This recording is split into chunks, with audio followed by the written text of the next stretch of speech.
Почему русским комфортно в Азии? Потому что мы азиаты?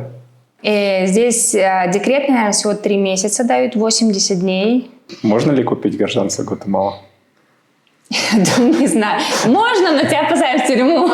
Почему? Но в Сальвадоре есть четкая цифра. В Гватемале большинство мужей присутствует на родах. Малая какая страховка вообще покрывает, это такой редкий случай, но все-таки, когда тебе нужна репатриация из одной страны в другую. То есть тяжелый случай, черепно-мозговая травма, там, либо еще какая-то травма, и тебе нужно в той стране, в которой ты оказался, вернуться назад. Страховку тебя никакая не покроет. Обычно гватемальцы, они религиозные. Какая здесь преступность? Преступность. А то мне говорят, Гватемала самая преступная и Гондурас. Гватемала, она в целом расписана как светофор, то есть по районам. Зеленый, красный, оранжевый, не знаю. Хорошие школы в Гватемале начинаются от 2500 кецалей в месяц. Наше мышление, как мы в России живем, сюда нельзя с этим мышлением приезжать, да, потому что все другое. Здесь все очень супер релакс. Всем привет, это Гватемала, и мы встретились с Ириной. Сегодня она расскажет, чем она здесь занимается. Поехали.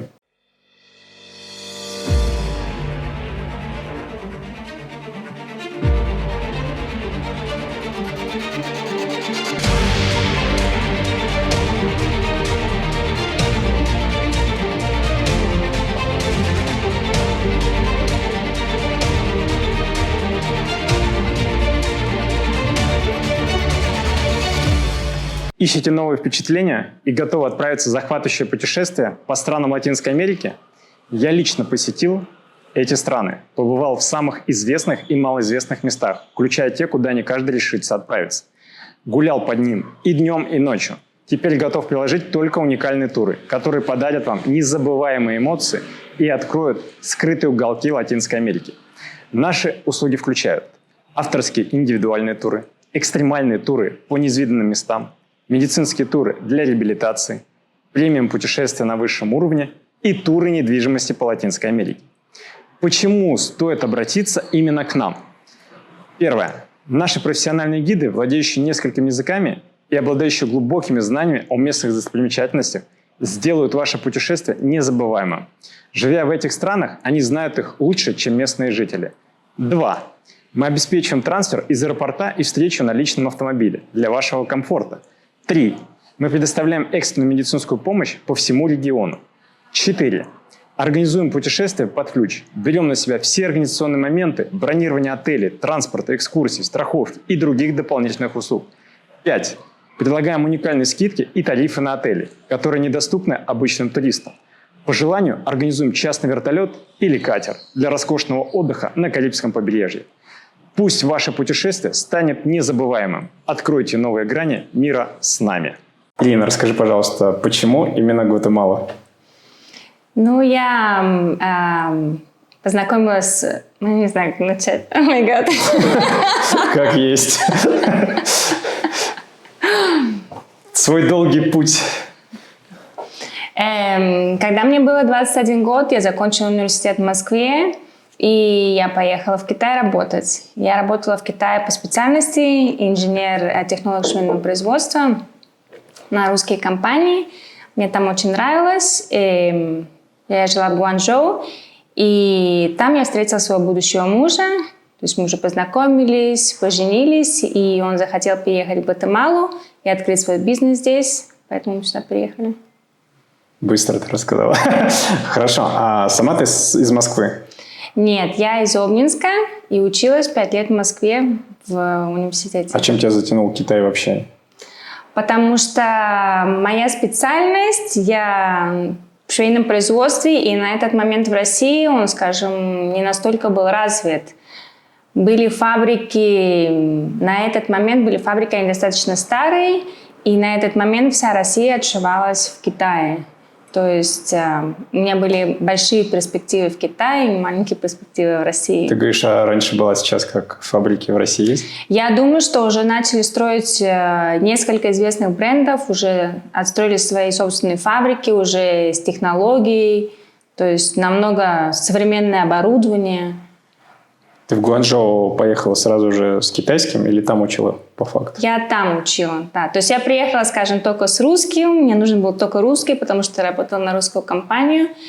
И в Китае у меня был переводчик, у меня был менеджер, который все время рядом со мной ходил, переводил. Вот. И уже там потихоньку я начала учить китайский язык. Выучила китайский язык за 5 лет. Вот. И английский тоже самое. Потому что в основном мы общались с иностранцами, то есть круг друзей был иностранцев, и далее нет, тебе надо было разговаривать по-английски. И уже, получается, подняла свой уровень английского языка тоже. То есть постоянно на выставках, да, кантонских? Были выставки, да, то есть эти кантонские выставки, они 2 раза в год, они очень шикарные, здоровые выставки.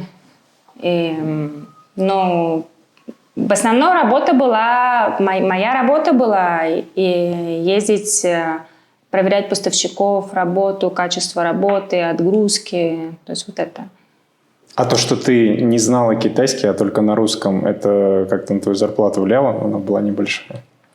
Я думаю, что как-то особо нет, но со знанием китайского языка, конечно же, у тебя намного больше возможностей что-то делать в Китае, да. То есть, когда я приехала, скажем, начальный уровень, без китайского языка уже очень хорошая работа, очень хорошая зарплата, очень хорошие условия. Вот. Но с китайским языком ты, конечно же, идешь сильно вверх. А как ты там жила? Насколько ты была легализована? Документы какие у тебя были?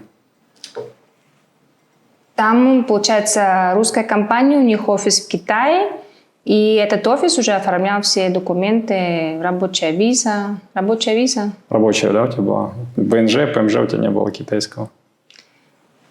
Если честно, я не помню. Я думаю, чтобы для рабочей визы тебе, наверное, нужно временное проживание, я думаю, не знаю. Но там постоянно просто... можно рабочую визу делать, но продлевать. Она как бы ставится, ВНЖ дается, но только с раскладом, что ты работаешь. То есть по документам китайским, по крайней мере, как я знаю, не все так просто. Не все так просто, но когда ты работаешь в компании, компания это все сама тебе все это делает. Естественно, да, они каждый год, наверное, продлевают контракты, каждый год тебе надо идти обследование делать, там еще что-то.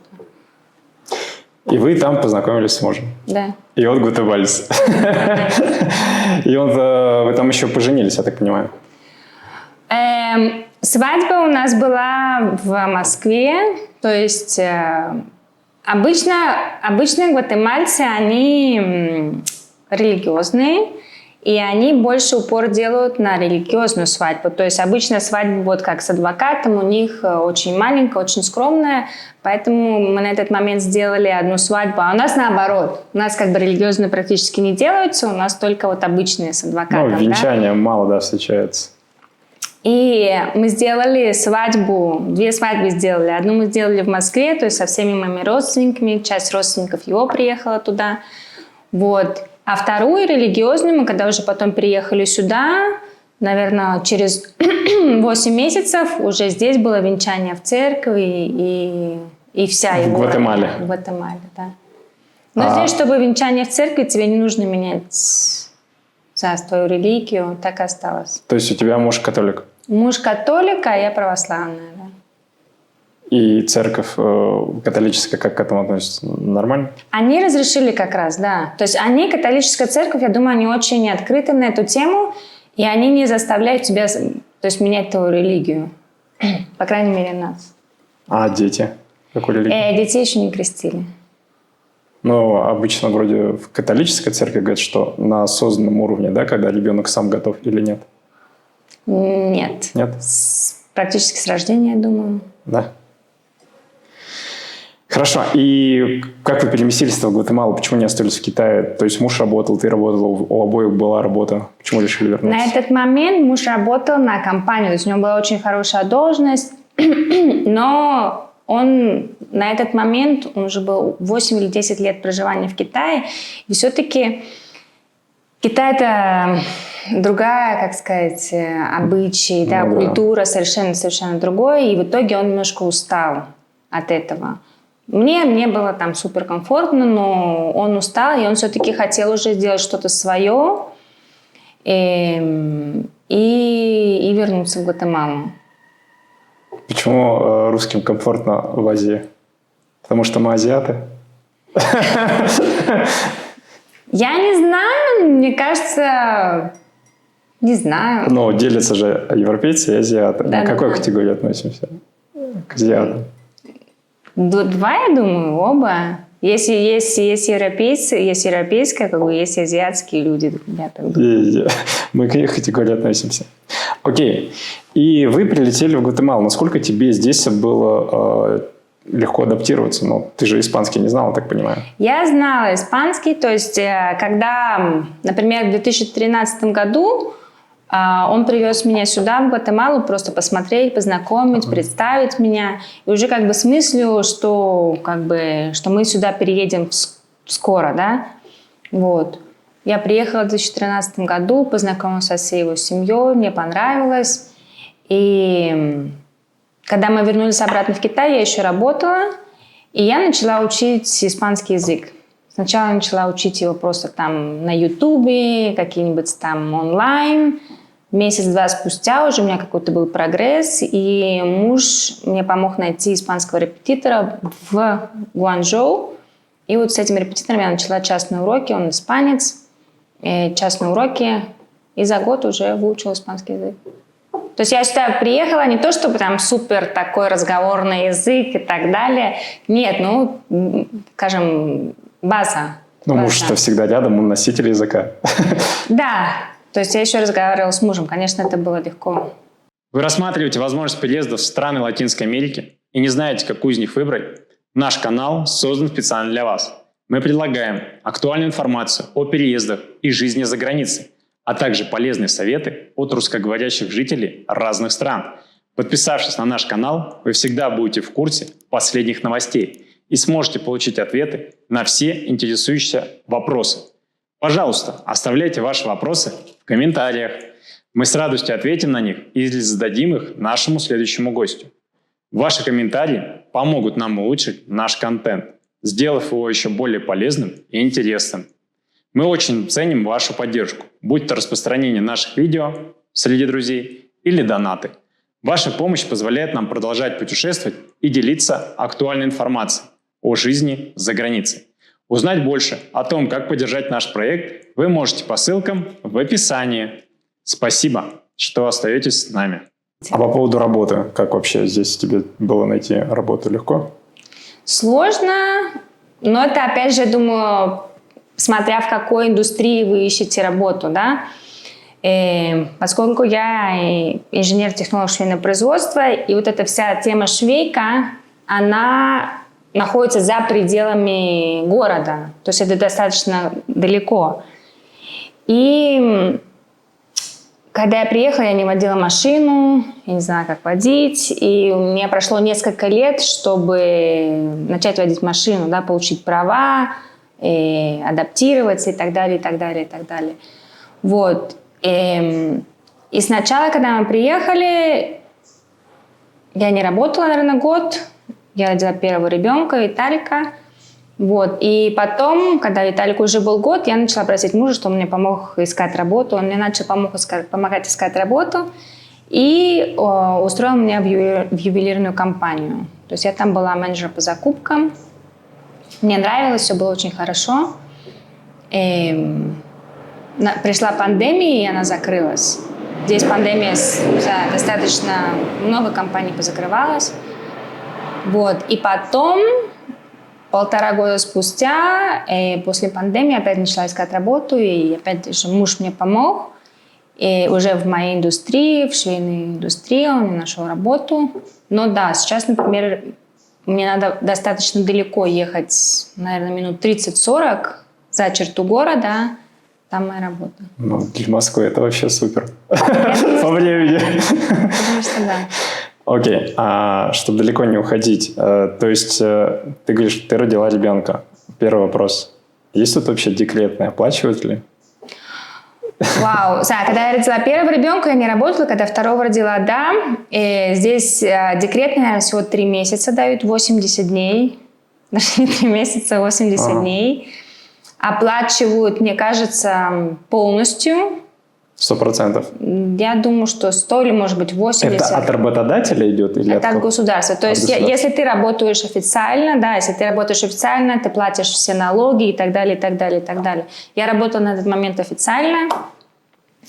И получается, да, тебе дают 80 дней, и ты решаешь, какие 80 дней ты будешь... То есть, если ты хочешь, на 7-м месяце уходи, если хочешь, до последнего дня работы и так далее. Я на этот момент работала практически, наверное, 3 дня до родов. То есть ты эти 80 дней сам должен выбрать, да? Можешь сам. До или после? Да. Или пополам как бы? Ага, да, то есть сам выбираешь. И я работала практически за 3 дня до родов.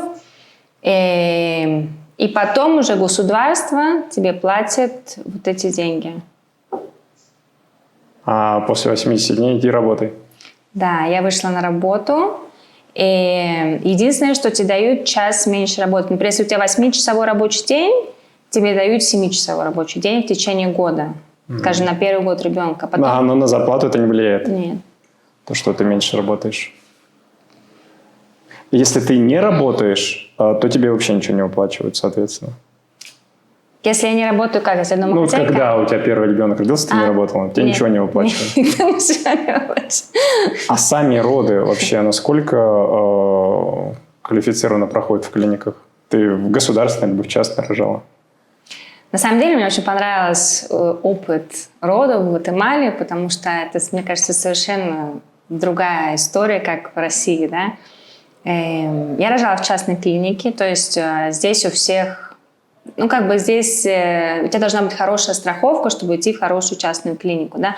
Про государственную даже я не знаю, на каком они уровне. Я думаю, что очень плохом, да. Вот. Но частные клиники это очень, очень красивые, очень хороший сервис, это прям супер. И в Гватемале большинство мужей присутствуют на родах. Это они сами выбирают? Могут присутствовать, могут нет? Или... Могут присутствовать, могут нет, но большинство, наверное, я не слышала никого, кто не присутствовал на родах. То есть, практически, наверное, 99% присутствует на родах. И это совершенно другой менталитет, да. И на самом деле у меня оба ребенка были кесарево, да. И на самом деле этот момент очень страшный для женщины, потому что тебе делают, как они называются, операция, кесарево – это операция, да, то есть тебе очень страшно, у тебя столько мыслей в голове, как это все пройдет и так далее. Анестезия – это не полная, получается, только отсюда до туда, вот. И в этот момент, когда тебе больше всего страшно в жизни, ты рожаешь, то есть чтобы все хорошо было с ребенком, да, то есть твой муж рядом с тобой. То есть для меня это было прям очень сильная поддержка. Я, наверное, никогда в жизни не чувствовала такой поддержки от мужчины. Я всем советую. То есть ты считаешь, это нужная, да, практика? Я считаю, что это прям должны каждый мужчина и даже понять, что переживает женщина, увидеть, как твой ребенок выходит из твоей женщины. То есть понять какой-то сложный процесс для женщины тоже, да. И особенно поддержка, потому что это дико страшно. Любая операция, тебе вырезают аппендицит, тебе страшно, нет?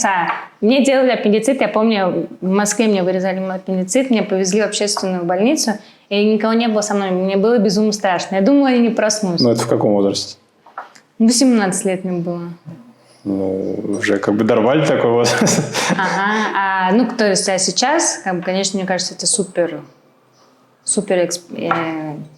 опыт, когда мужчина с тобой на родах. Мне очень понравилось. Потом после родов хорошие комнаты, хорошее питание.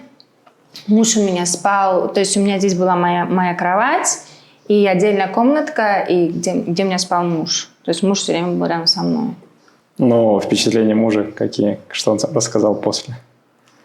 Я не помню. Понравилось, конечно же, ему понравилось. То есть он 2 раза присутствовал? Да, 2 раза. Да, ему понравилось. Значит, его не отпугнуло в первый раз? Я думаю, что, например, скажем, Он мне раньше говорил, что он боится крови, например, да, когда кто-то кровь, там еще чего-то, да. Но в этот момент, то есть на операции все было настолько чисто, у меня два кесарева было, то есть настолько это было чисто, и то есть не боялся, и это, конечно, ему очень понравилось этот момент. А ты получила, гражданство получила Гватемала? Вид на жительство. Вид на жительство у тебя. Ты получила после брака или при родах? Когда ты получила вообще? Если честно, я не помню. Это здесь, скажем, Гватемала такая страна, очень медленный процесс здесь идут, да. Я думаю, что когда я приехала, я начала сама все это делать, подавать документы и так далее. Я думаю, с ребенком это не связано. Я думаю, это по мужу я все получала, да. Ну, ты бы не работала же, тебя бы официально не взяли, если бы ты не имела документов. Да, и я думаю, что когда я первый раз начала работать, мне надо было уже привести все документы в порядок, и тогда я уже попросила одного адвоката, который мне помогал с этими документами. И в этот момент, я думаю, да, чтобы получить официальное разрешение на работу, она мне сделала все документы. То есть это было по замужеству. Я бы не сказала, что так, ребенок родился, и мне дали документы. Ну, ты сейчас же можешь получить гражданство по родам даже, и по браку, у тебя же сроки уж какие. 10 лет, да. А 10 нужно? 10 лет. С момента брака или с момента родов? С момента родов 9, Виталику сейчас 9 исполнилось, и брака, плюс какие-то 10 плюс. Ну, большие сроки в Гватемале, если Я даже... думаю, что можно. Я думаю, что можно. Есть, просто этим не занималась, но я думаю, что можно. Вы за границей, вдали от дома и нуждаетесь в медицинской помощи? Доверьтесь компании Росмедицина, вашему надежному партнеру в области здравоохранения. Мы специализируемся на предоставлении экстренной медицинской помощи в России и странах Латинской Америки. Наши главные приоритеты – здоровье и благополучие наших пациентов. Мы сотрудничаем с лучшими международными госпиталями и службами экстренной помощи, известным своим высоким уровнем медицинской экспертизы и современным оборудованием. Вы можете обратиться в страховую компанию и сообщить о желании получить медицинскую помощь в компании Росмедицина, согласно вашей страховой программе. При нескольких таких обращениях застрахованных ваша страховая компания заключит договор с нашей клиникой, чтобы вы могли напрямую обращаться в Росмедицина и ничего не доплачивать. Наши услуги включают экстренную госпитализацию и медицинскую эвакуацию, медицинский туризм, а также роды за границей с возможностью оформления второго гражданства для детей. 5 причин, почему стоит выбрать компанию Росмедицина. Первое. Лицензированная международная клиника с более чем 10-летним опытом работы. Второе. Возможность встречи и проводов пациентов в аэропорту на автомобиле скорой помощи. Третье. Предоставление медицинского самолета для транспортировки больных туристов на родину. Четвертое. Опытные травматологи-хирурги, специализирующиеся на реконструктивных операциях. Пятое. Возможность получения финансовых бонусов и компенсации расходов на лечение. Если вы нуждаетесь в экстренной медицинской помощи, доверьтесь компании Росмедицина. Медицинские специалисты сделают все, чтобы обеспечить вам максимальное спокойствие и уверенность в вашем лечении. Подробная информация в описании под этим видео. Если сравнивать с другими странами Центральной Америки, очень большой размах от момента родов до получения гражданства. Потому что в других странах 4-6 лет. Я думаю, просто, знаешь, Гватемала... Она не такая страна, что прям тебя так сильно... Окей, дай мне просмотреть твои документы, что случилось, какой у тебя статус миграционный. То есть здесь все очень супер релакс. Если бы, я думаю, они бы намного строже следили за этими всеми документами, может быть, каждый из нас тебе мог бы сказать наш статус.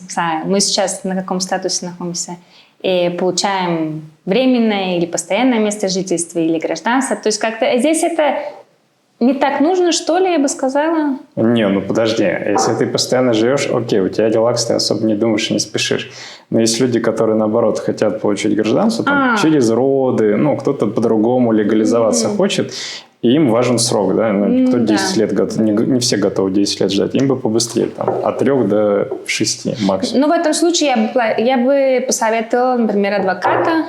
У меня есть одна женщина, которая мне помогает всякими этими документами. И, скажем, знающего человека, который знает, как быстро сделать документы. То есть, если ты сам это будешь делать, это будет годами длиться. Да? То есть, если знающий человек, намного все быстрее все пройдет. Окей.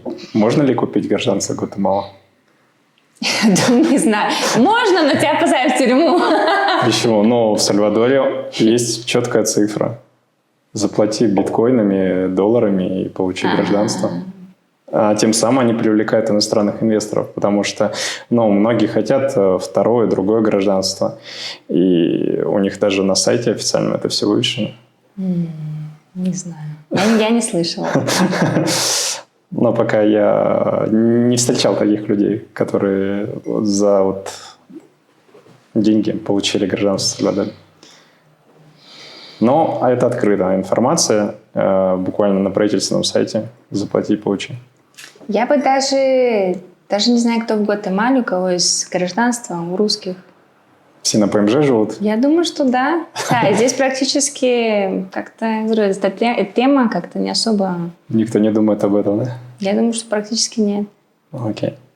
Ты начала про медицину, про роды, хорошо. Скажи, пожалуйста, а насколько вообще дорогие страховки здесь? Я так понимаю, что ты покупаешь постоянно страховку. И насколько здесь быстрая скорая помощь? То есть, если тебе нужна скорая помощь, сколько она быстро приедет? Я думаю, страховки – это, опять же, в зависимости, сколько ты хочешь платить. Да? Например, я не знаю, минимум, наверное, будет, опять же, сколько ты хочешь платить, сколько ты людей в страховку включаешь, что эта страховка покрывает, да? Покрывает зубы, покрывает роды, покрывает, когда ты за границу уезжаешь, да? Если это покрывает, опять же, расходы. Есть очень разные страховки. Я думаю, может быть, начинается от $200 ежемесячно и выше, что ты хочешь. Да? Какой еще вопрос был? Скорая помощь насколько быстро поедет, если ты вызовешь? Ты Я вызывала? думаю, что скорую помощь я никогда не вызывала. Я думаю, это стоит очень дорого здесь в Гватемале, потому что, если у тебя что-то такое криминальное или еще что-то случилось, тебе самому надо ехать в больницу. По страховке ты можешь вызвать, у тебя страховка включена. Могу. Могу, но опять же, ты платишь страховку, но страховка не покрывает 100% всего. Например, она покрывает 80%. Вот это мне всегда нравится в Центральной Америке. Это мне говорят, у меня страховка, но все покрывают. Я говорю, ребят, вы почитайте внимательно страховку. Я про другие страны сейчас рассказываю пример. Я говорю, ваша страховка не покрывает 100%. Вот в России, я знаю, есть страховки, которые ты читаешь, и они покрывают четко. Допустим, написано 10 вызовов скорой помощи. 5 вызовов врача на дом и так далее. Есть четко расписана грань, и понимаешь. А здесь ты всегда в Центральной Америке, особенно Панама, Коста-Рика, другие страны, ты вызываешь, и ты еще доплачиваешь. И малая какая страховка вообще покрывает, это такой редкий случай, но все-таки, когда тебе нужна репатриация из одной страны в другую. То есть тяжелые случаи, черепно-мозговая травма, либо еще какая-то травма, и тебе нужно в той стране, в которой ты оказался, вернуться назад. Страховку тебя никакая не покроет. Есть некоторые, опять же, смотря сколько ты платишь, какая страховка, что ты хочешь в нее включить, да. И есть страховки, которые покрывают, например, перелет самолета из одной страны в другую. Есть такие страховки. Но опять же, сколько они стоят? Да, но люди думают, они купили, как ты говоришь, за $200, все, покрыло все. Нет. Все, что из другой страны, это будет стоить за 1000, потому что там другие цифры совершенно. И не каждый это сразу оценивает. Да, надо очень внимательно читать и понимать, что покрывает страховку. Какая здесь преступность? Преступность? А то мне говорят, Гватемала самая преступная и Гондурас. Ты знаешь, когда я сюда приехала, тоже как-то говорили, но я думаю, как и в любой другой стране, тебе нужно знать, что тебе можно делать, что тебе нельзя делать, куда можно ходить, куда нельзя ходить, в какое время можно ходить и в какое время нельзя ходить. Да? Гватемала, она в целом расписана как светофор, то есть по районам. Зеленый, красный, оранжевый, не знаю. Да? Например, это зеленый район. Да? То есть здесь достаточно безопасно, ты можешь выйти погулять, но опять же не особо рекомендуется. Да? Есть красные районы, куда лучше не ехать. Но, опять же, например, я работаю в красной зоне, да, моя фабрика находится. И мои подрядчики, тоже некоторые подрядчики находятся в красной зоне. То есть, да, ничего никогда со мной не случалось. То есть, опять же, надо знать, когда днем ты можешь там проехать, припарковаться, знать, в каком месте припарковаться, да, и все. Когда я сюда переехала, я слышала, что много было, воровали телефоны, например, в машинах, да, вот это было. Ну, и сама я лично не видела. То есть, опять же, конечно же, я не хожу с телефоном вот так вот по улице, правильно? Если, конечно, я так думаю, может быть, конечно, тебя остановят и заберут у тебя телефон. Но знать правила безопасности и все. Ну, а какие-то банды, группировки есть вообще преступные? Я думаю, что, конечно, есть. Гватемала – это как бы центр между перевозками, скажем, Колумбия, наркоторговля, да, вот это вся. И есть свои банды, они находятся в определенном месте, так, чтобы они в город уходили, я такого не особо не слышала. Ты сюда 10 лет назад, когда приехала, и на сегодняшний день, насколько сильно Гватемала изменилась, выросла? Как считаешь? Я думаю, она намного улучшилась. Безопасность, в первую очередь, улучшилась. То есть люди уже так не сильно не боятся выходить на улицу и так далее. И город сам улучшается, очень много новых строений, как вот высоких зданий, да, повышается. Я думаю, что, опять же, работа развивается очень сильно. Ну, лучше стала Каяла, выросла намного. А много иностранных компаний здесь вообще присутствует в Гватемале? Я думаю, что достаточно много, да. По поводу зданий красивых, а то, что рядом вулканы, вот не боятся такие высокие здания строить? Я думаю, что в центре города особо не строят высокие здания из аэропорта, потому что нам близко, да? То есть определенный этаж, например, до 20 этажа. Вот. Потом есть вулканы, да, то, что трясет периодически, да? Все здания, они как бы с этой сейсмоустойчивостью. Ну да, как в Японии. Да. Строят. То есть здесь, например, если я живу в здании и трясет, ты, конечно же, чувствуешь это в квартире, но поскольку оно построено специально, да, это здание, и, например, дома ничего не падает, ни картины, ни зеркала, ничего не падает. Просто вот, ну, ты видишь, что люстра вот так вот ходит, да, и все. Не опасно. Будем думать, что не опасно. Будем думать, что хорошо построено. Окей. По поводу Гватемалы еще куча вопросов ходит. Вообще, дорого ли жить здесь? Или как? Вот ты жила в Китае, да? Ну, понятно, в России давно. Если даже сравнить с последней страной, с Китаем. Как вообще здесь с ценой? Ну, я думаю, что дорого. Я думаю, что дорого, потому что здесь надо платить за все. Здесь бесплатно нет вообще ничего. То есть здесь нету бесплатного образования, здесь нету бесплатной медицины. Здесь, например, ты уходишь из города, ты уходишь, например, из своего дома, за все, что ты хочешь сделать, тебе надо платить. Парки для детей, там, развлечения, там, еще что-то. Если в России ты можешь выйти из дома и пойти в ближайший парк погулять, да, то здесь этого нету. Если ты хочешь идти, тебе надо платить деньги. И, скажем, не так уж это и дешево. И продукты питания, если сравнивать с Россией, ну, наверное, чуть-чуть подороже. Чуть-чуть подороже. Квартиры, опять же, в зависимости, где ты хочешь жить. Да? И здесь немножко, скажем, другой концепт, как они живут. Да? Вот, например, если здесь здание, обычно, ну, в Китае очень похоже, как здесь. Например, здание, квартирный дом, и бассейн, тренажерный зал, там парк, и вот это все. В России, скажем, это только здание. То есть ты платишь за разные услуги, скажем так, да. И размер квартир, да, то есть какую ты хочешь квартиру, район, в котором ты хочешь жить. И образование дорого стоит, да. Ну и опять же медицинские страховки дорого стоят. Даже если у тебя есть медицинская страховка, тебе все равно надо как бы доплачивать, да. Ну а в Китае дешевле получается?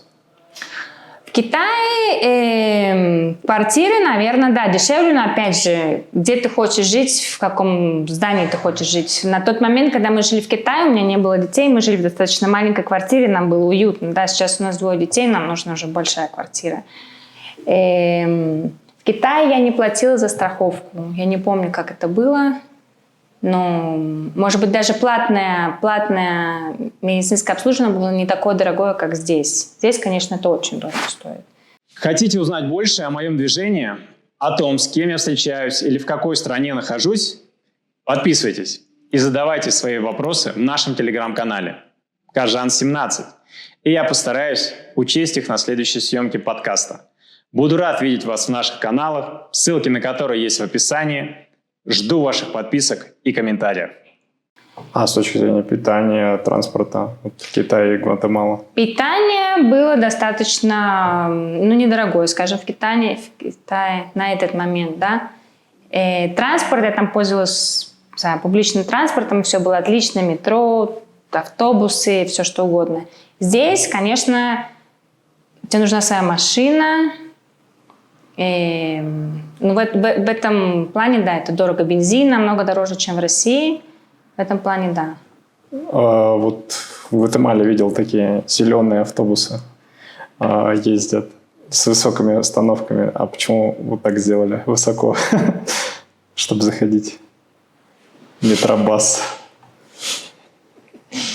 Я не знаю. То есть без этой остановки буквально выйти из автобуса нельзя, потому что подъем высокий. Не обращал внимания?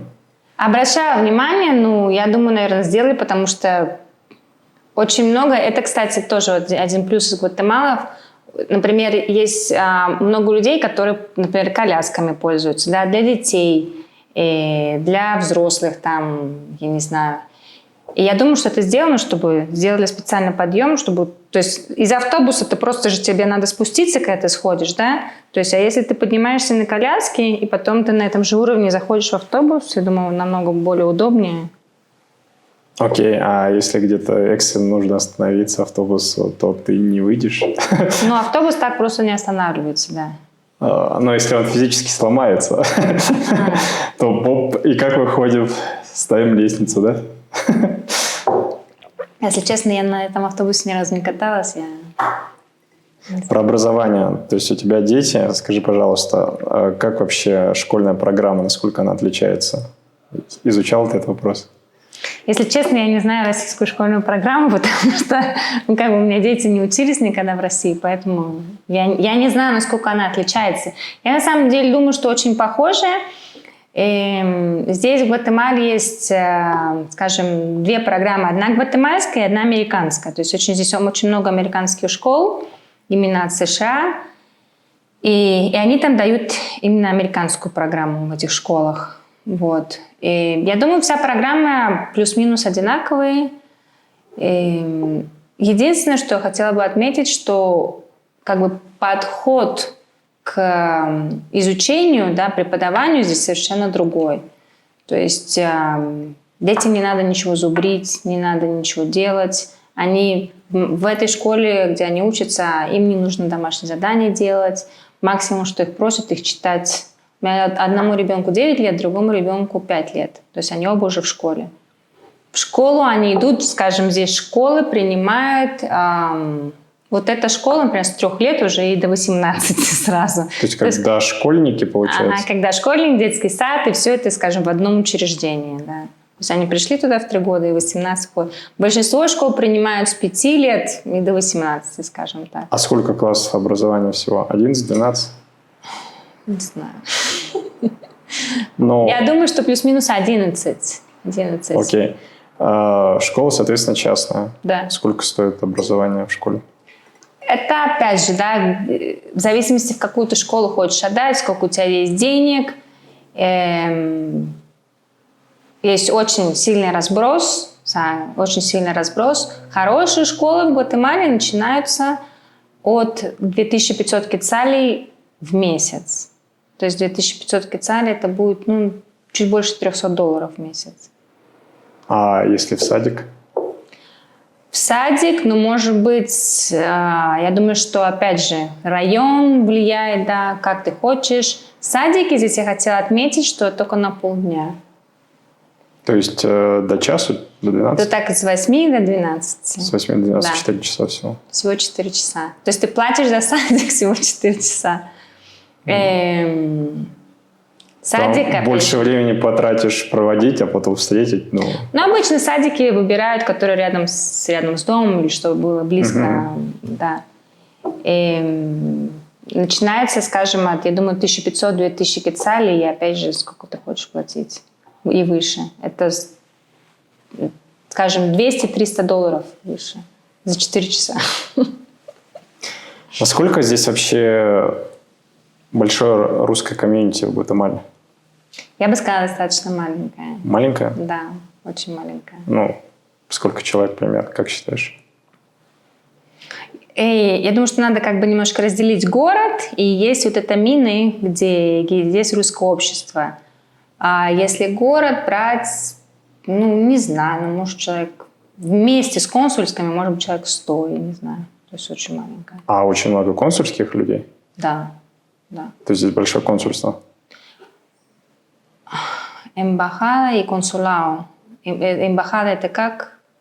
Ну, посольство. И посольство, и консульство, да. То есть здесь два. То есть они в одном, но их как бы два.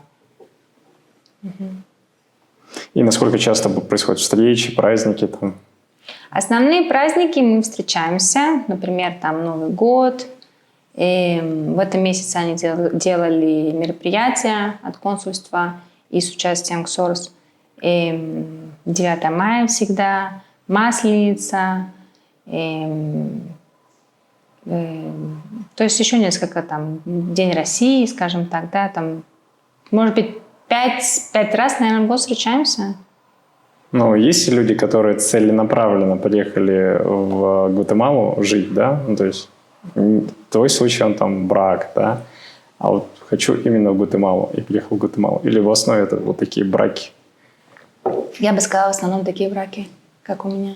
То есть есть русские, которые работают на консульстве, на посольстве, есть русские, которые семьи, то есть именно вот русские семьи, да, которые на минах, у них там есть свой город, они там живут, и, я думаю, периодически приезжают в город, но достаточно далеко. Вот. А вот ну, в городе большинство это именно смешанные браки. Твои рекомендации людям, которые хотят в Гватемалу? К чему подготовиться? Я бы сказала, наверное, учить испанский, потому что все-таки в другой стране подготовиться к тому, что здесь все-таки все другое. То есть вот наше мышление, как мы в России живем, сюда нельзя с этим мышлением приезжать, да, потому что все другое. Например, роды, да, медицина, образование. То есть это все настолько другое, и это просто надо как-то принять. Я не говорю, что это плохо или хорошо, да, то есть у нас лучше, здесь хуже, здесь лучше, там хуже. Нет. Это просто другое. И когда ты уже это принимаешь, и ты видишь свои прелести в этом, да? Ты видишь прелести только 4 часа в садике, ты увидишь прелести в школах, опять же, в родах, да? Быть открытой ко всему новому, вот. И, ну, наверное, права, водительские права. Водительские права без машины, потому что без машины здесь никуда, да. Заключительный вопрос. Ты здесь счастлива? Да, да.